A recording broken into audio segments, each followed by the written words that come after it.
Setelah bertahun-tahun mengabdi dengan jiwa korsah yang tertanam begitu dalam, saya harus mencebut keadilan dengan cara yang tidak akan pernah saya lakukan kepada siapapun. Rekan-rekan yang saya hormati, jika Anda memperhatikan, jika juga Anda tidak lupa dan terus ingat bahwa di dalam kepemimpinan saya dan segenap pimpinan KPK menjunjung tinggi azas-azas tugas pokok pelaksanaan tugas KPK, baik itu demi kepastian hukum, menjunjung tinggi keadilan, proporsionalitas, transparan, dan akuntabel, dan tidak pernah meninggalkan penghormatan terhadap asasi manusia.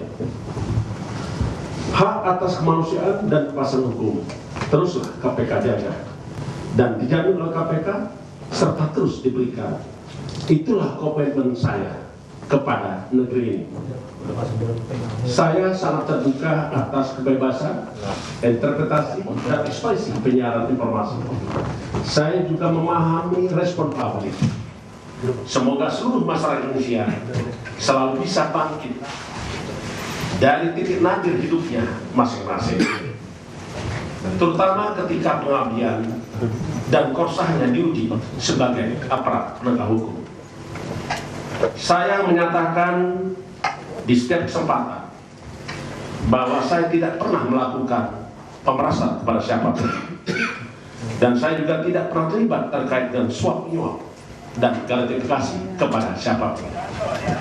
Kemarin pada tanggal 16 November 2003 adalah hari di mana saya telah mengabdikan negeri kepada negeri ini selama 40 tahun. 40 tahun pengabdian saya habiskan. Hidup saya lakukan untuk pengabdian kepada bangsa negara, hingga berakhir sebagai purnawirawan Polri dengan pangkat Komisaris Jenderal Polisi. Saya tentu bertanya kepada diri saya, 40 tahun lama ngabdi di lembaga kepolisian negara Indonesia. Tetapi kemarin saya harus bertanya kepada diri saya, apakah benar saya pernah selama itu mengabdi di sana? Dan mengapa markas besar itu terasa asing bagi saya? Itulah yang bergejolak pada batin saya di tanggal 16 November 2023. Saya bermaksud menyampaikan bahwa perasaan ketidakadilan itu ada, dirasakan, dan ada benar adanya. Untuk itu saya perlu sampaikan beberapa hal sebagai berikut. Pertama, saya mengikuti proses pemeriksaan pada tanggal 16 November 2003. Karena saya sadar saya harus taat hukum. Rekan-rekan pahami bahwa kami dipanggil untuk minta keterangan pada tanggal 8 November 2023. Tetapi di dalam waktu yang sama, saya juga harus melaksanakan tugas-tugas saya sebagai Ketua KPK, hadir di tengah masyarakat, epicentrum pemberantasan korupsi dari wilayah barat, yaitu Aceh.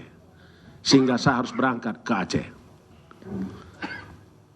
Itulah sejatinya bukan dengan upaya mangkir, tetapi itu adalah menyesuaikan berdasarkan pada agenda kerja lembaga KPK. Semua bersifat informatif dan semua dilakukan secara komunikatif. Tidak pernah ada jeda antara komunikasi dan informasi. Karena sesungguhnya staf Biro Hukum dan Korsub terus membangun komunikasi dengan para pihak penyidik. Yang kedua, saya hadir dan menuntaskannya, tetapi saya sungguh dikagetkan. Mengapa kendaraan pribadi saya tidak tahu keberadaannya. Dan saya melihat tidak saya temukan kendaraan tersebut.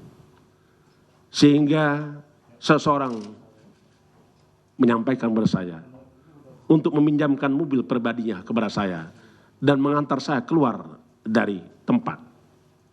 Karena sesungguhnya saya ditunggu dalam kegiatan penting untuk menyelesaikan persoalan di KPK. Karena rekan-rekan paham bahwa pada hari itu KPK telah melakukan tangkap tangan terhadap oknum dari pihak Kejaksaan Republik Indonesia. Jamwas dan Direktur Penyidikan telah hadir di KPK sampai sore hari. Saya kembali ke kantor untuk menemui rekan-rekan sejawat saya sesama aparat penegak hukum dari Kejaksaan Republik Indonesia.